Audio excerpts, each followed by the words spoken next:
Alright guys, and welcome to episode 7, season 4 of this AFC Wimbledon Manager Mode career. I've got 5 games in this episode for you. 4 of them are in the league and 1 of them is in the FA Cup against Charlton Athletic. The team that I think it was either the episode before or last episode where I had that very frustrating 2-2 draw with them after being 2-0 up and in complete control. So yeah, we're I think almost halfway through the season now, so we'll probably have a really decent idea of where we'll finish or end up and what kind of battle we're going to be in, if you like, come the end of the season. And obviously got updates on the scouting reports and youth as always. So we'll crack on with the first game away at Colchester United. And straight away in the 7th minute, Henderson got forward for them. He laid it off to Arnott, I think, but obviously my defender got to it first and tipped it onto the post. But we did manage to get it away. And then in the 22nd minute, Arnott got forward and somehow missed what seemed to be a really easy chance. But Adameno picked up the ball from a nice, lovely through ball. He did try to pass it across to Luke Moore, but it didn't come off and it still fell to Adameno. And Adameno put it into the back of the net. In the 42nd minute, we were 1-0 up, took a decent lead, and I was thinking, alright, yeah, we'll see if we can crack on. But I've thought that many times this season, it's just come back and I've dropped points. But this time it was different because in the 65th minute, Luke Moore, not Luke Moore, I think that was Midson actually, had a shot and it did hit the post. But in the 90th minute, they did try to kind of attack, but we defended well, and even when we defended, we got the ball forward. So the game did finish Colchester United 0, AFC Wimbledon 1. Not much action at all from that game, but sometimes that's how it goes.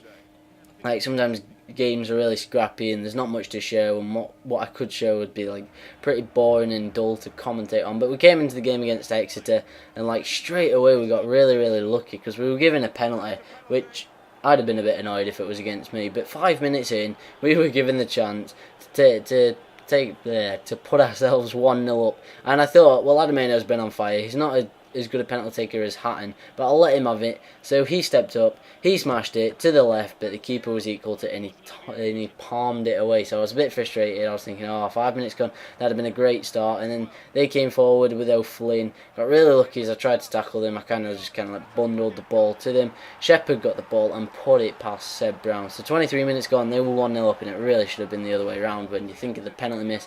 And we've been defending pretty decently and getting forward pretty decently, but obviously one break and they were in, one lucky break and they got the goal. But we came back at them and Luke Moore had a shot in the 38th minute. The keeper palmed it out to his defender and they managed to get it clear. And just before half time they went on the break, no ball to O'Flynn. O'Flynn was in on goal. I did bring Seb Brown out, and he took him out, and then obviously there was a all calamity in defence. The ball fell to David Noble, who put it in the back of the net, so I was really frustrated that they got that goal. But it didn't matter because in the second half we came out and we were pushing them. As you can see there, Luke Moore had a shot, but the keeper saved it. The defender cleared it out for a throw-in, but from the throw-in, Chris Bush gave it to Luke Moore. Luke Moore turned inside the defender. No one came in for a challenge, and he put it expertly into the bottom corner. So what I replied that was 50th minute. We'd scored a goal, and obviously we'd scored a goal. We'd scored a goal to put us just one goal behind, and I was thinking, okay, now we can crack on. I was really up for it, thinking yes, we can really go for it. And then this is not a replay. This is genuinely another chance, but this time we put it just past the post. But I was still feeling, yep, we can go for it. We can get another goal, and then we might be able to push on and win the game. But Adameno's shot was well saved by the keeper, and then they defended really well, and I couldn't even get shots on target. So the game did end up finishing Exeter City 2, AFC Wimbledon 1. And we had to move on to the FA Cup game against Charlton Athletic. And as you can see, I am playing a full youth side. I was like, do you know what?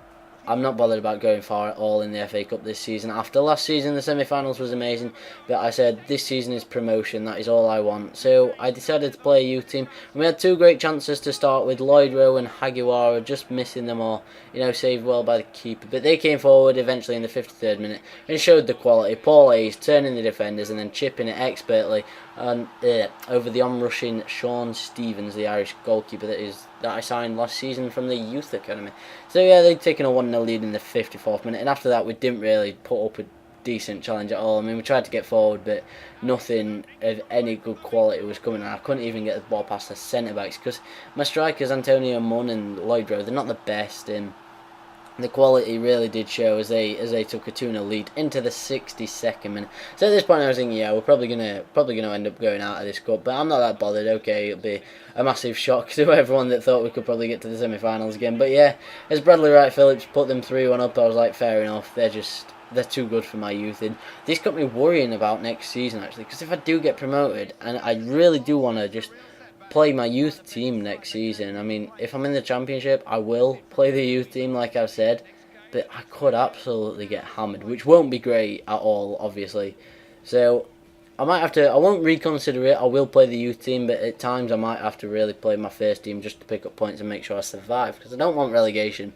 Obviously, I might even end up getting sacked with relegation, which would be the end of the series, which would be a downer. But moving on, looking at the not the youth reports, the scout reports that have come back again. The guy from Australia, Adam Roganovic, is the.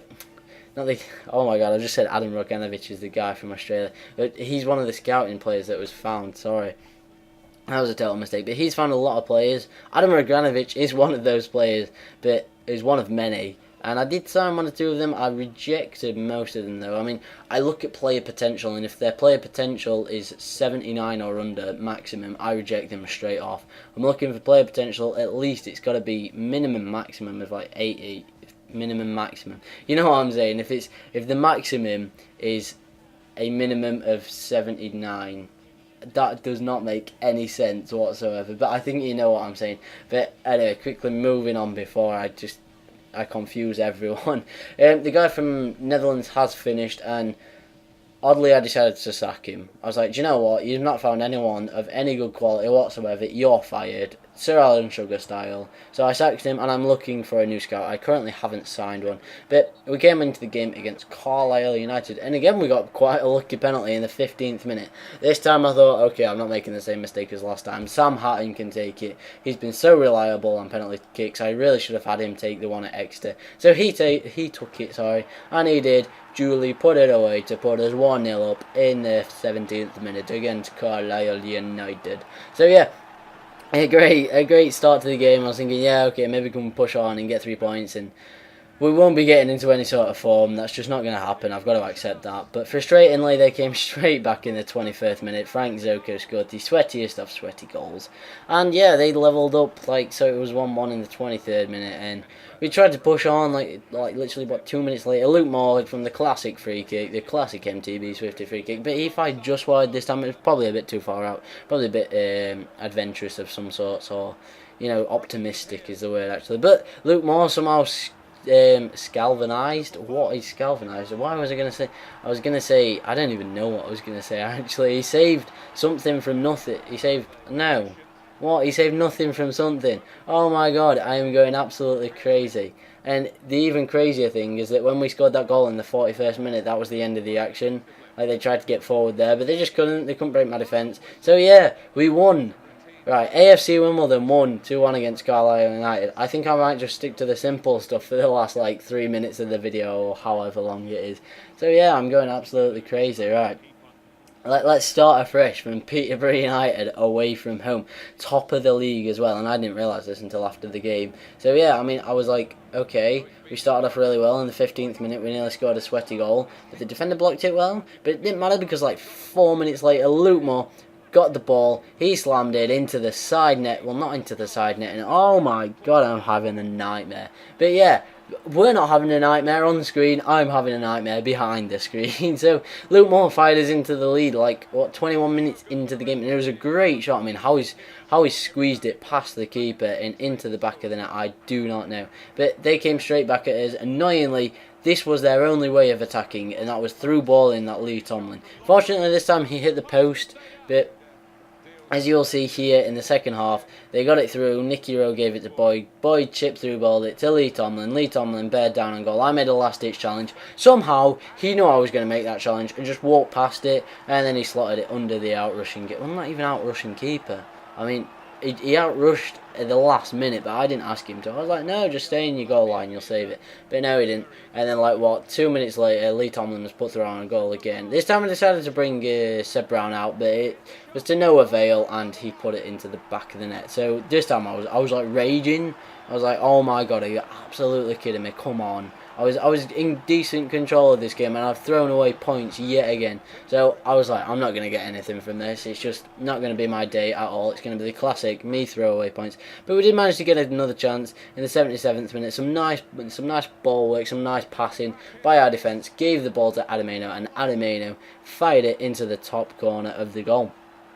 And I don't even know if it went into the top corner, to be honest. My screensaver came on the minute he had the shot. So yeah, annoyingly, as we tried to break forward, I broke forward with Luke Moore, and the referee went, "Oh, full time, forget it. You know, you're not attacking." So the game finished Peterborough United 2, AFC Wimbledon 2, which isn't a bad result in the end. But again, it feels like drop points because I really do want to make progress into the top two. But I'm gonna have to accept that I'm gonna battle it out for sixth with teams like Shrewsbury, Scunthorpe, possibly Preston, but Preston are 5 points clear of us. So yeah, as we are like a game before the halfway stage, we have played 22, and the halfway stage is 23 games. In the league, we sit 6th, and it's not great, it's not brilliant, but it's better than what it could be, to be honest. I mean, I said I wanted top 3, and I could still get top 3. Being optimistic, if I go on a bit of a run, I could get top 3. But quite simply, my defence isn't good enough, and my attack can't score goals for fun. If that makes sense. I mean, I know Adamino and Luke Moore scored 11 goals this season, if you saw it on the right hand side. There you go, he popped up at the right time. Adamino and Moore have scored 11 goals each this season, and that's really good, because that means that in 22 games our strikers have scored 22 goals, which isn't bad. But obviously we are 6th in the league, and we are 5 points behind 5th, so with teams at the top always winning, it's going to be hard to close the gap. I will definitely try my hardest to close the gap. I am out of all cups.